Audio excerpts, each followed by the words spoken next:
Ya, selamat sore saudara. Selamat berjumpa kembali dengan saya Pendeta MYM.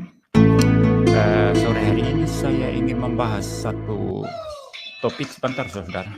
Satu topik yang saya baru sadar ya ada di YouTube mengenai katanya ada seorang debater Kristen atau pendebat Kristen yang terjangkit HIV karena diduga adalah seorang homoseksual, saudara. Nah, bagi saya ini serius kalau benar ya. Kalau benar ini serius, itu sebabnya saya harus membahas ini, saudara. Karena iman Kristen tidak butuh dibela oleh seorang LGBT. Ya, baik saudara. Jadi saya menemukan di YouTube, saudara, ini sebetulnya sudah pembicaraan 1-2 bulan lalu ya. Tapi saya baru sadar ya ada pembicaraan semacam itu di YouTube. Saya share screen dulu ya.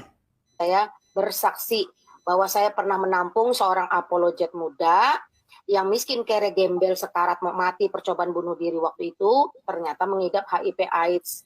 Nah, dalam kurun waktu itu, dalam masa proses dia sembuh dan lain-lain, saya sudah bantu dia untuk pulih secara percaya diri, saya bantu dia secara iman. Nggak ada orang dampingin dia.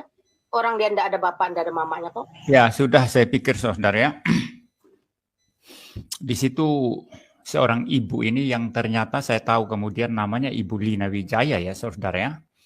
Itu berbicara tentang seorang pendebat Kristen yang masih muda. Katanya dulu 19, sekarang sudah 20 katanya saudara. Ternyata mengidap HIV AIDS ya.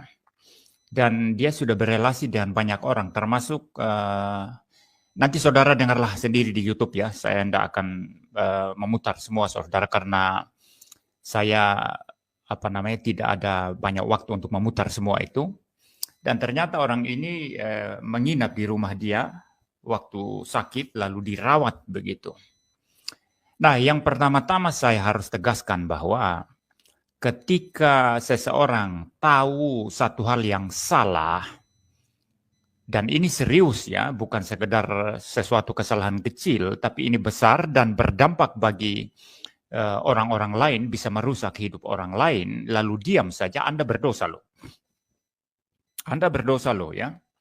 Menurut saya Ibu Lina Wijaya ini harusnya buka ya, harus buka, harus kasih tahu siapa ya debater Kristen yang terjangkit HIV AIDS itu, supaya orang-orang yang berelasi dengan dia itu hati-hati ya.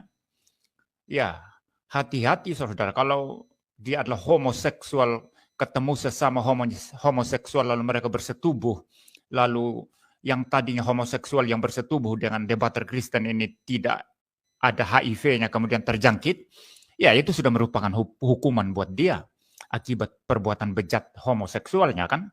Tetapi bagi orang-orang yang menampung dia dengan hati yang pure ya, hati yang wah dia ini adalah seorang apologet gitu ya, lalu ditampung tinggal di rumahnya, tapi nanti entah karena satu dan lain hal bisa tertular ya, karena penularan itu tidak hanya hubungan seksual ya, bisa juga dari penggunaan alat-alat misalnya pisau cukur ya, pisau cukur misalnya si orang terjangkit ini mencukur ya, lalu berdarah begitu, lalu dipakai lagi oleh orang-orang yang tidak terjangkit, itu bisa saudara. Itu bisa. Nah ini sangat berbahaya loh. Jadi tidak ada alasan bagi Ibu Lina Wijaya ini untuk menutup-nutupi saya kira. Dan tadi dikatakan ya, ada senior-senior yang mengatakan tidak usah dibuka. Itu senior siapa ya? Jangan-jangan senior itu juga bejat, itu LGBT juga itu. Kekristenan tidak butuh dibela oleh orang LGBT. Ya, kekristenan tidak perlu dibela oleh orang-orang bejat, apalagi sudah mempunyai satu penyakit yang bisa menularkan dan membunuh banyak orang. Nah, ini kalau kamu masuk ke sini.